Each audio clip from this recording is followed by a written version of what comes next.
paganismo. Essa situação que a Europa fica após essas grandes reformas.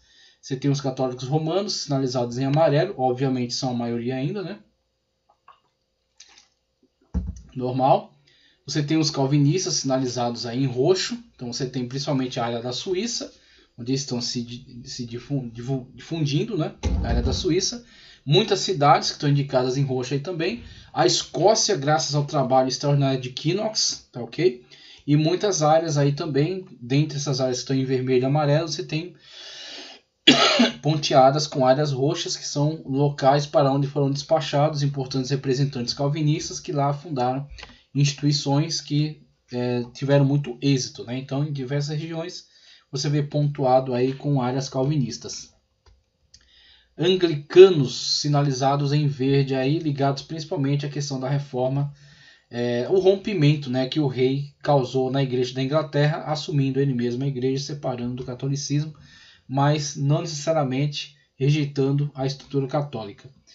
Minorias anglicanas, minorias calvinistas, tá ok? Então você tem esse mapa aí que nos mostra a região. Essa área listrada é a área de transição, de disputa, né, entre luteranos, luteranos que eu esqueci até de indicar, o vermelho, as áreas vermelhas.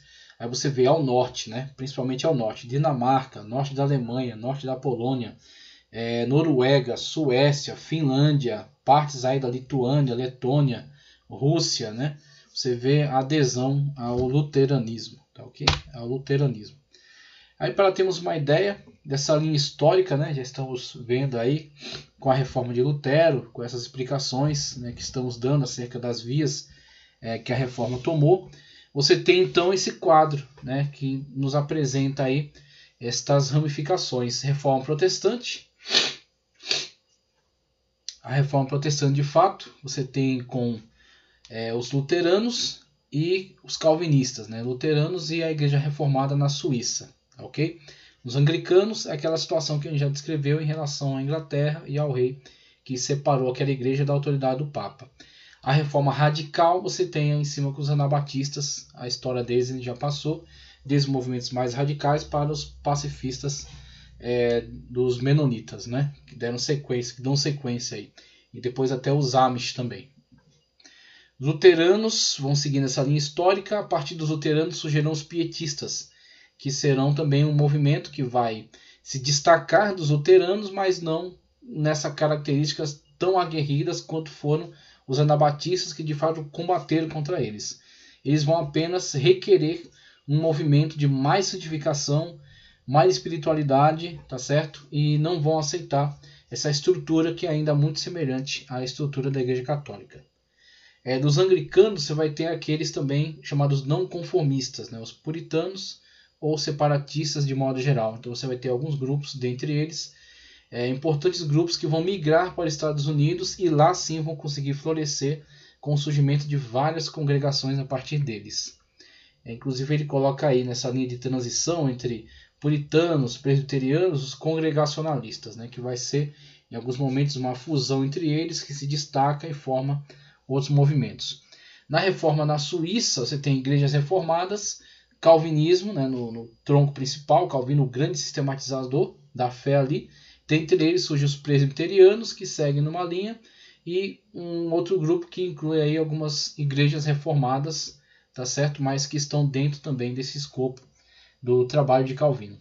Os batistas, que surgem aí também a partir dessa transição, né, vindo lá dos anglicanos, também não se aliando a essas ideias anglicanas, e aí a partir desses movimentos descontentes, puritanos, separatistas, surgem também os batistas, né, que vão dar sequência a esses movimentos. A partir dos anglicanos, você vê, surgem puritanos, os batistas vão surgir e também os metodistas que também vão migrar para os Estados Unidos e vão dar origem lá, vão florescer com importantes movimentos. De dentro deles, dos metodistas, viram adventistas, aí um movimento mais ligado a questão escatológica, né, a volta do Senhor, então haverão alguns movimentos. O chamado movimento de santidade, o movimento holiness, a gente vai estudar melhor, e também o pentecostalismo, que também vamos estudar melhor, mas somente para termos uma ideia acerca desses troncos de movimentos que vão surgir a partir dos diferentes grupos reformados, principalmente três, né? luteranos, reformados da Suíça e anabatistas, menonitas. Então, as causas, né, como a gente já analisou, somente para a gente memorizar. A partir daí inicia-se a degeneração da igreja, paganismo na igreja. Culto aos santos, culto a Maria, instituição da doutrina do purgatório, adoração de imagens e relíquias, rosários, proibida a leitura da Bíblia.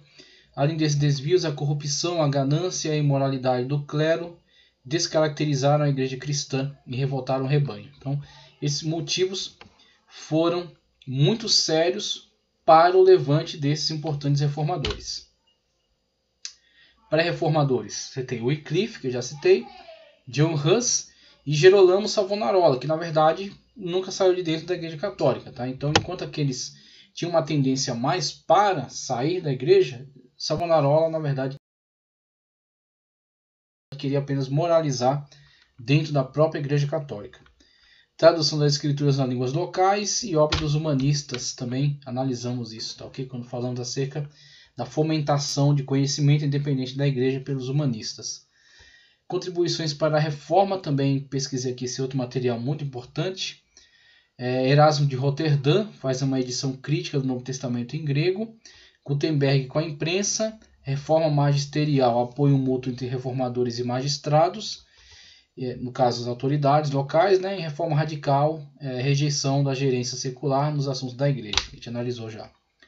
Caso da reforma, Papa Leão X, situação da igreja católica medieval, insatisfação política e religiosa, nacionalismo emergente, ansiedade e insegurança provocadas pela espiritualidade vigente. E aí, este quadro que a gente vai analisar melhor depois, a gente vai retomar esse quadro depois. Lutero, já esclareci acerca de todo esse movimento. 31 de outubro de 1517, 95 teses na porta da capela de Wittenberg. Em 1521 foi sua excomunhão. Aqui uma imagem, né, de um dos livros de Lutero, tá ok? Noite e dia eu ponderei até que vi a conexão entre a justiça de Deus e a afirmação de que o justo viverá pela fé. Então eu compreendi que a justiça de Deus era aquela pela qual, pela graça e pela pura misericórdia, Deus nos justifica através da fé. Em razão dessa descoberta, senti que renascera e entrara pelas portas abertas do paraíso. Toda a escritura passou a ter um novo significado. Esta passagem de Paulo tornou-se para mim o portão para o céu. Frase aí importante de Martinho Lutero. Quando ele compareceu em Worms, tá ok? Diante das autoridades, e aquilo que ele declara em Worms. Já que me pede uma resposta simples, darei uma que não deixa margem para dúvidas. A menos que eu seja convencido pelas escrituras e pela razão pura, e já que não aceito a autoridade do Papa e dos concílios, pois eles se contradizem mutuamente, minha consciência é cativa da palavra de Deus. Eu não posso e não vou me retratar de nada, pois não é seguro nem certo ir contra a consciência. Deus me ajude. Amém. Confio a Deus, tá certo? A sua decisão foi extremamente corajosa, porque ele estava diante de Carlos V, o imperador do Sacro Império Romano-Germano. Ele estava diante de 4 cardeais, diante de representações de outras nações, por exemplo, os espanhóis, que estavam babando de ódio dele, pedindo que ele fosse queimado na fogueira. Só não foi, primeiro, pela misericórdia e a graça de Deus, e segundo, porque os príncipes alemães entraram ali na questão e impediram que ele fosse executado. O escritório ele trabalhou por 2 anos traduzindo o Novo Testamento do grego para o alemão, no castelo de Wartburg, quando ele adotou o pseudônimo de Jean King George e viveu como fidalgo durante 2 anos, escondido aí. Depois ele volta para Wittenberg. Aí, colocados lado a lado, a Bíblia de Gutenberg, tá, okay? Que já começa, né, esse movimento aí de acesso direto à Sagrada Escritura, e a Bíblia de Lutero, que fica pronta em 1534, com o Novo Testamento grego e o Antigo Testamento do hebraico para o alemão. A fé cristã é o único caminho para a salvação eterna. A Bíblia é a única fonte de fé, é a única fonte para a fé. O livre exame, não livre interpretação, tá certo? Interpretação tem regras de hermenêutica para isso. É isso que alguns grupos não entenderam e com isso tomaram caminhos mais loucos possíveis, né? O livre exame é uma porta legítima para o entendimento da Bíblia. Não aceita o culto aos santos católicos, não adora imagens religiosas, nega a autoridade do Papa. Em 1529, nobres alemães protestaram contra a Igreja em prol da liberdade de crença. A partir desse protesto, os cristãos não católicos passaram a ser chamados de protestantes. E aí temos a continuidade aqui com a reforma, né? Então vimos aí o ramo luterano, tá certo? Então a grande protestantismo luterano. E aí passamos agora para o protestantismo reformado. Eu vou fazer o seguinte, para que essa aula não fique extraordinariamente longa, a gente vai dividir, tá? Então começamos a tratar, né? Já falamos aí dos precedentes para a reforma, da reforma de fato com Martinho Lutero, do outro ramo, né, reformado, outro ramo que também seguiu uma linha mais radical, que são os anabatistas menonitas. Demos aí um contexto histórico para eles, os pontos importantes aqui da reforma, tá ok? E aí vamos partir depois para a reforma na Suíça, primeiro com Zwinglio, depois em continuidade com Calvino, e a reforma atingindo outras nações também, França, Holanda, Escócia, Inglaterra. Vamos falar acerca da Igreja Anglicana, tá ok? Somente quero trazer aqui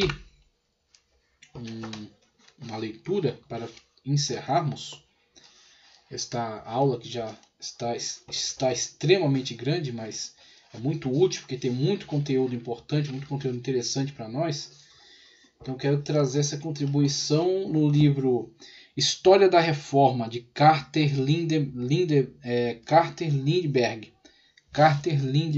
tá? Na editora Thomas Nelson, História da Reforma. Deixa eu só localizar direitinho aqui a página para procedermos aqui a essa leitura. Vou ler aqui na página 199. Página 199, sobre a situação, né, da desentendimento entre Lutero e Münster, tá ok? E algumas consequências disso. Página 199. As experiências de Lutero com Karlstadt, Münster e a Revolução fortaleceram sua convicção de que o mundo deve ser governado não por uma ideologia religiosa, incluindo o Evangelho, mas pela razão e pela lei. Em sua perspectiva, qualquer esforço de governar o mundo pelo Evangelho do perdão gratuito levaria ao caos irrestrito, à destruição ou uma cruzada demoníaca contra todos os supostos impérios do mal, como eles de fato caracterizaram. É uma guerra do Senhor, né, e por aí vai, com esse tipo de afirmações. Nas cruzadas, né, eles bradavam, Deus o quer. Para Lutero, a identificação de qualquer programa político com a vontade de Deus perverte. A identificação de qualquer programa político com a vontade de Deus perverte. Isso é uma verdade para hoje, viu? Hoje estão fazendo isso. Tem gente aí elegendo governadores como verdadeiros messias, né? Isso é ridículo para aqueles que se dizem evangélicos e para as pessoas de modo geral. Então você tem visto manifestações disso hoje, né, em 2021. Como ele diz aqui, destruição, isso aqui já li, vamos lá. A identificação de qualquer programa político com a vontade de Deus perverte, a despeito de méritos intrínsecos, tanto a política quanto o evangelho. O processo político é subvertido porque reivindicações de justiça absoluta excluem a ambiguidade que permeia toda a vida social, bem como a arte do acordo essencial em relações sociais. Justiça própria nacional e grupal leva as pessoas a enxergar opositores políticos como seguidores do diabo. E ímpios, que não têm o direito de viver. O evangelho é subvertido quando identificado com um programa político. Isso aqui é extremamente verdadeiro. Pois nesse contexto, os cidadãos são forçados a se amoldar a uma norma religiosa, fazendo com que a salvação dependa de afiliações e programas políticos particulares. Muito bem, o livro está conduzindo muito bem aqui, o autor, né, nesse texto. Só que, na verdade, era uma das reivindicações dos anabatistas, né? Inclusive contra Lutero. Mas, claro, você tem a distinção de que Lutero, na posição em que estava, ponderava, né? Estava conduzindo o movimento de uma forma mais equilibrada, né? Numa transição desde do rompimento com a Igreja Católica, traçando um caminho até o que viria futuramente a ser a possibilidade de um Estado laico, o que não poderia acontecer para o momento, e que foi forçado por esses movimentos anabatistas radicais, né, com inclusive a indução dessa massa de revoltados a partir de seus próprios interesses justos, né, de reivindicações, mas alimentados com a ideia de que poderiam coagir Deus a trabalhar com eles, por eles, contra aquelas autoridades. Então esse tipo de manipulação não é possível, né? Então você tem muitas das vezes, para exemplificar isso, quando o diabo propõe para Cristo: atira-te daqui, porque está escrito que ordenar a teus anjos que tomarão pela mão para que não tropece. Isso é um tipo de tentativa de coagir Deus a uma determinada atitude. Então Cristo refutou isso: não tentará do Senhor teu Deus. Da mesma forma vale para hoje: não tentará do Senhor teu Deus, não tentará envolver Deus nos teus assuntos e tentar coagi-lo a atender os seus interesses. Então é isso que os representantes na época deveriam ter compreendido, mas estavam longe disso, né? Estavam querendo de fato causar um movimento de um rompimento total com as autoridades e uma revolta, né, na verdade, contra todas elas, o que os conduziam à destruição, e não haveria sido de outra maneira, né? Devido à forma como conduziram essa sua revolta. O evangelho é subvertido quando identificado com um programa político, pois nesse contexto, cidadãos são forçados a se amoldar a uma norma religiosa, fazendo com que a salvação dependa de afiliações e programas políticos particulares, uma forma política de boas obras. Para Lutero, a fé é a única segurança que temos para viver em meio à insegurança de estruturas políticas relativas e evitar a santificação defensiva de boas obras e de valores passados, presentes e futuros. Para ele, somente a fé é o fundamento que torna alguém capaz de se contentar com sua humanidade e deixar Deus ser Deus. Lutero tentou desideologizar a política ao declarar que Deus, não grupos ou igrejas, é soberano na história. Deus, e não grupos ou igrejas, é soberano na história. Quero passar aqui somente para um outro ponto. Então, para concluirmos, eu não poderia deixar de falar acerca de alguns problemas, né, que já foram levantados, e que eu quero trazer também aqui alguns outros esclarecimentos que são importantes para entendermos que Martinho Lutero, por mais que seja uma figura de fato muito importante e representativa para a reforma protestante, não era perfeito. Tinha lá os seus problemas, alguns problemas inclusive muito graves, e tão graves que vieram a ser motivo da Igreja Luterana da atualidade deixar muito claro que eles não endossam essas determinadas atitudes que foram encontradas em Lutero e que foram inclusive expressas por ele em alguns livros, tá, ok? Então, algumas questões de Lutero são muito complicadas, não tem como ser justificadas, e com isso elas não são endossadas na atualidade, ok? Eram de fato erros. Agora, isso não desabona a grande iniciativa, a grande atitude de Lutero na produção, né, desse estopim da grande reforma protestante. Então, ele não pode ser tirado desse posto, ele de fato é uma figura muito representativa para a reforma, só que, por outro lado, isso não constitui algum tipo de padroeiro da reforma, tá? Então, ele iniciou a reforma, mas ele, inclusive, como já foi falado, a sua reforma não progrediu, não aprofundou tanto, tá, ok? Não se separou de uma forma tão enérgica da estrutura católica. Muito da estrutura católica permaneceu dentro dessa igreja luterana da época de Lutero, e posteriormente foi sendo mais transformada, modificada, mas principalmente alguns problemas em Lutero e algumas expressões dele não são endossadas nem pelos luteranos da atualidade. Então, primeiro, as razões políticas da reforma. A reforma protestante foi iniciada por Lutero e foi principalmente impulsionado por razões de interpretação das escrituras. Então isso da parte de Lutero, né? Contestação veemente, sobretudo, da doutrina de que o perdão de Deus poderia ser adquirido pelo comércio de indulgências. Essa discordância inicial resultou na publicação de 95 teses, tal. O Papa Leão X, que o excomungou, e por aí vai. Igreja Romana, condenação. Então, em sua condenação, como fora da lei pelo imperador do Sacro Império. Então, ele era persona não grata, né, ali. Se não tivesse tido apoio de um príncipe, qualquer pessoa poderia matá-lo facilmente. Os conflitos políticos entre as autoridades da Igreja Católica e governantes das monarquias europeias, tais governantes desejavam para si o poder espiritual e religioso da Igreja e do Papa, muitas vezes para assegurar o direito divino dos reis. Práticas como usura eram condenadas pela ética católica, assim a burguesia capitalista, que desejava altos lucros econômicos, sentiu-se mais confortáveis se pudessem seguir uma nova ética religiosa adequada ao espírito capitalista, necessidade que foi atendida pela ética protestante e conceito de Lutero de que a fé sem obras justifica, somente a fé, né? Sola fide.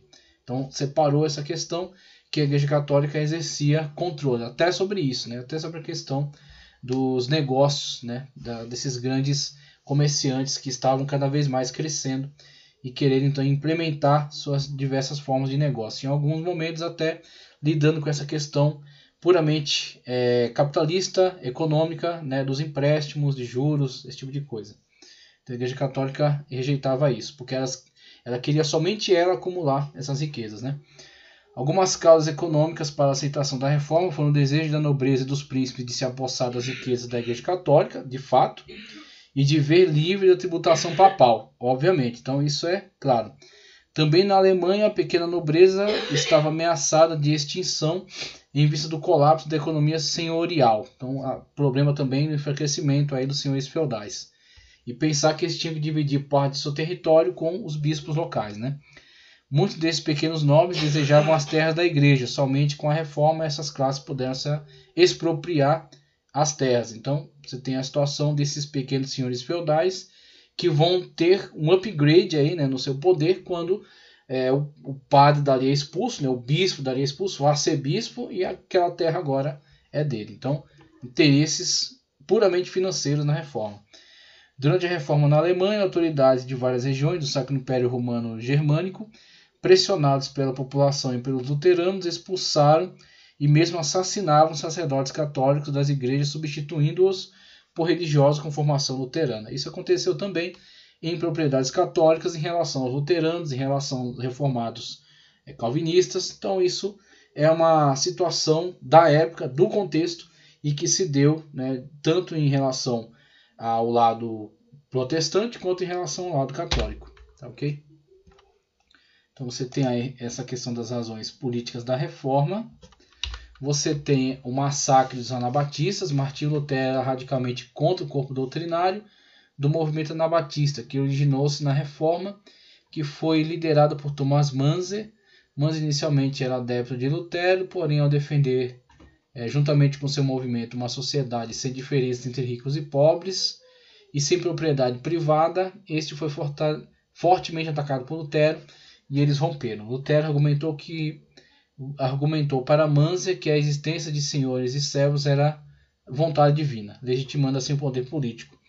Em 1524, Manze iniciou uma revolta camponesa comandada pelos anabatistas que provocou a Guerra dos Camponeses, comandando massas camponesas contra a nobreza imperial. Nesse conflito, Lutero escreveu aos príncipes contra Manze, afirmando: contra as hordas de camponeses, quem puder que bata, mata ou fira, secreto ou abertamente, relembrando que não há nada mais peçonhento, prejudicial, demoníaco que um rebelde.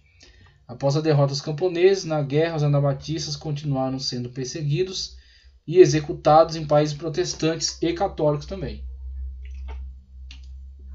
Inclusive católicos antes até dos protestantes. Por exemplo, a Holanda, Frísia, que massacraram aproximadamente 30 mil anabatistas nos 10 anos que seguiram a 1535. Tá, okay? Então esse é algum dos problemas surgidos aí durante o início da reforma, e não haveria ser de outra maneira, uma vez que você tem muitos interesses envolvidos aí, e os homens, né, na condução de seu trabalho falham, erram, né, cometem equívocos e muitas das vezes acabam então produzindo esses terríveis, né, males, né, acontecimentos prejudiciais e tristes. Mas na continuidade você vê então um reajustamento, um acordo, uma concórdia. Você vê então na continuidade histórica muitos bens que foram produzidos através da reforma. O primeiro de todos, retorno às Sagradas Escrituras. Outra coisa que você percebe também, uma universalização da educação. Então você vê que esses bens de fato refletiram muito positivamente, muito beneficamente, né, em todo o território europeu. Tá certo? A reforma conseguiu produzir algo extraordinário. Tirou a população das trevas, né, na qual estava imersa durante todo o milênio da Idade Média, com produção cultural, sim, mas relegada somente aos eclesiásticos e à aristocracia. E agora a reforma produz uma universalização deste conhecimento. Agora, outra coisa que eu quero trazer, para fechar aqui, um problema gravíssimo, conforme eu apontei, que é inclusive alvo, né, da rejeição por parte até dos luteranos da atualidade, que não endossam esses pensamentos de Lutero. É em relação à questão do antissemitismo de Lutero. Então, não poderia deixar de abordar essa questão, por ser uma questão de fato muito importante e muito polêmica, muito complicada. Eu vou trazer aqui para essa abordagem a Enciclopédia do Protestantismo. Enciclopédia do Protestantismo de Pierre Giesel e Lucy Kainer. Tá? No verbete aqui, antissemitismo. Ele traz aqui algumas ponderações anteriores, mas eu quero focar nessa questão ligada a Lutero, tá? Que é o alvo aqui de nossa investigação em História da Igreja, no ponto aqui sobre os reformadores. Então eu vou ler na página 78 a metade aqui do verbete, tá ok? Eu quero ler a parte que está ligada logo a essa questão aqui de Lutero. A questão do antissemitismo diz respeito ao cristianismo em seu todo e ao protestantismo em particular. Alguns teólogos quiseram distinguir um antijudaísmo puramente teológico do antissemitismo como tal. Trata-se de uma tentativa infeliz. Admite-se que haja um debate necessário, legítimo e fecundo entre judaísmo e cristianismo. Mas o termo antijudaísmo cristão está longe de encontrar consenso. O cristianismo se construiu em uma relação dialética com o judaísmo e é convidado hoje, mais que nunca, a compreender-se na comunidade crítica dessa dívida impensada. A compreender-se na continuidade crítica dessa dívida impensada. O protestantismo tem a sua parte de responsabilidade no surgimento moderno do antissemitismo. Nisso pecou tanto por omissão quanto por ação. As observações de Lutero sobre os judeus são indefensáveis, assim como todas as atitudes antissemitas, muitas vezes inconscientes, das igrejas e dos teólogos protestantes, notadamente na Alemanha do fim do início do século XX. Alguns teólogos liberais se esforçaram para desjudaizar o cristianismo. Você vê que não é privilégio do luteranismo, né? Mas teólogos liberais também trabalharam nisso. Desjudaizar o cristianismo em nome de uma desejada modernização. Há traços de antissemitismo em vários exegetas, como Gerhard Kittel, autor do famoso Theologische em alemão, Dicionário Teológico do Novo Testamento. O especialista em judaísmo antigo, justo no momento em que o nazismo pretendia erradicar os judeus de sua era, Bonhoeffer começou a tomar consciência do problema, mas Barth e Bultmann tenderam a ocultar a herança hebraica do pensamento ocidental. Além disso, o antissemitismo questiona o protestantismo de um ponto de vista ético. Reconhecer no judeu, acima de todas as particularidades, sobretudo religiosas, um semelhante, ser humano como os demais, é confessar que, em última instância, o antissemitismo tem parentesco com o racismo, obviamente, né? E rejeita-os como uma etnia, como uma raça, né? A ideia de racismo, né? Essas diferenças raciais no racismo. A defesa dos direitos dos judeus não pode ser isolada da defesa dos direitos humanos, importantíssimo. Então você tem essa situação na qual os luteranos da atualidade abertamente rejeitam as ideias antissemitas de Lutero. E não dá para esconder que de fato ele tinha. Agora, tudo isso entra na questão. Ele não é perfeito, tá? Então ele tinha seus defeitos, tinha seus problemas. Ele foi colocado diante de um movimento que cresceu, se tornou extremamente importante, começou a lidar com situações para as quais ele não estava pronto. Tanto que a gente viu no problema de Münzer, a forma como ele lidou com a questão da guerra dos camponeses, tanto nessa questão do antissemitismo e também os grandes problemas, os grandes erros, defeitos que cometeu, que não foram endossados pela Igreja Luterana, que hoje de fato admite. Nós temos o nome de Lutero porque honramos ele como o grande iniciador desse movimento, mas não é por isso que endossam então os seus erros, tá, ok? Então temos essa situação. E na atualidade, né, na continuidade dos movimentos, com o surgimento de outros movimentos e outras igrejas, nós vemos um esvaziamento desse antissemitismo. Claro que em alguns movimentos ainda pode persistir, mas eu creio que na grande maioria esse movimento antissemita, graças a Deus, foi esvaziado no nosso meio. Tanto que hoje você tem um outro movimento, tá certo? Contrário, que é a judaização de certas igrejas, adotando para si hábitos, práticas dos judeus, não entendendo, não compreendendo o seu papel, o seu lugar como igrejas cristãs, né? Adotando muitos elementos judaicos, e com isso vemos um movimento inverso, né? Uma supervalorização agora desse elemento judaico, que deve ser sim respeitado, tem o seu lugar, deve ser considerado, respeitado, né?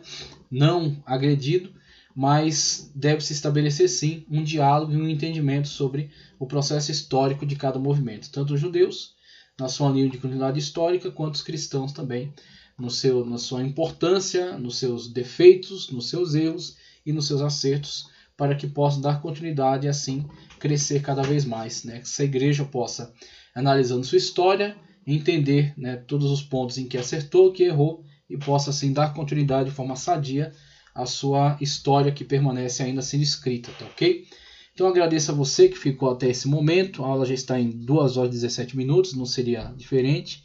É um contexto muito amplo, existe muita coisa ainda para nós analisarmos, tá certo? Peço a você que curta esse vídeo para apoiar nosso trabalho.